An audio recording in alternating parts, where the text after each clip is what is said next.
Assalamualaikum warahmatullahi wabarakatuh. Alhamdulillah wassalatu ala rasulillah, amma ba'du. Selamat datang di Kang Ahya Channel.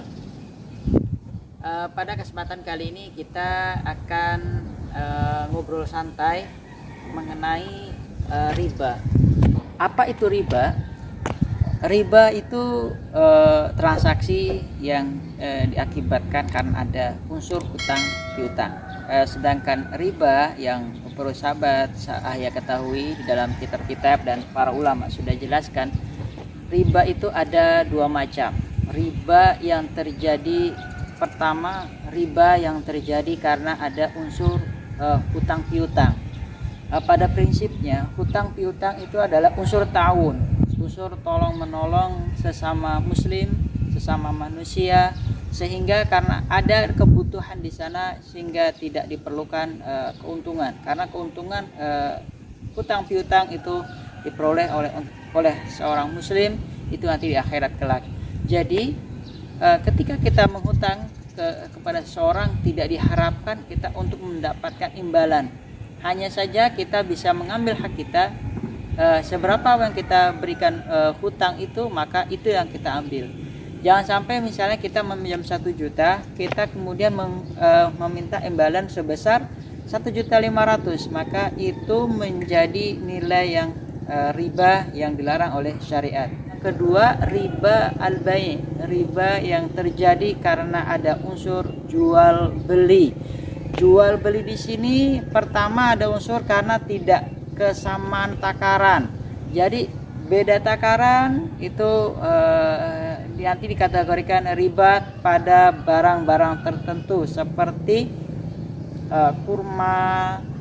Kalau dianalogikan ke kebutuhan kita itu beras, jadi harus ada tunai, ternilai tunai. Emas itu harus tunai, perak pun harus tunai. Jadi seperti emas ditukar, dibarter dengan perak, itu tidak itu ada unsur riba, karena emas itu mempunyai nilai tersendiri, kemudian perak juga mempunyai nilai tersendiri. Jadi solusinya gimana? Ketika kita berinteraksi dengan emas, maka kita membelinya dengan tunai, dilakukan secara tunai, tidak boleh kredit.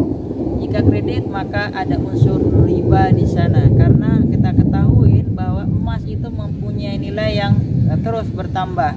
Kemudian kebutuhan pokok pun demikian.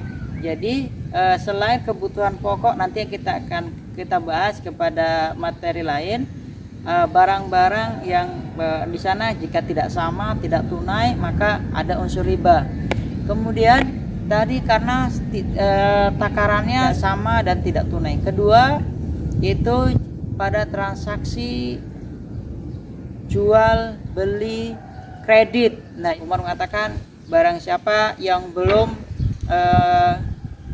mengetahui fikih muamalah, maka jangan berjualan di pasar kami. Ya, dikhawatirkan nanti akan terjadi riba di sana. Nah, jadi syariat juga sudah memberikan ketentuan untuk jual beli tidak tunai, itu ada caranya masing-masing, seperti istisna, seperti penjualan salam dan penjualan kredit. Nah, ketika penjualan kredit itu ada ketentuan-ketentuannya, jangan sampai terjatuh kepada hal yang dilarang. Jadi ada dua tadi transaksi riba pada umumnya. Pertama terjadi pada hutang piutang atau riba ad-dain, riba karena terjadi hutang piutang. Kemudian yang kedua, riba yang terjadi karena ada jual beli.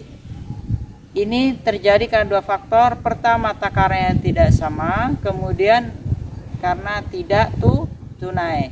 Pertama, takaran tidak sama, itu ada barangnya tersendiri, nanti akan kita bahas. Kemudian kedua, karena terjadi jual beli tidak tunai. Nanti ini ada pembagiannya, ada yang boleh dan ada yang tidak boleh.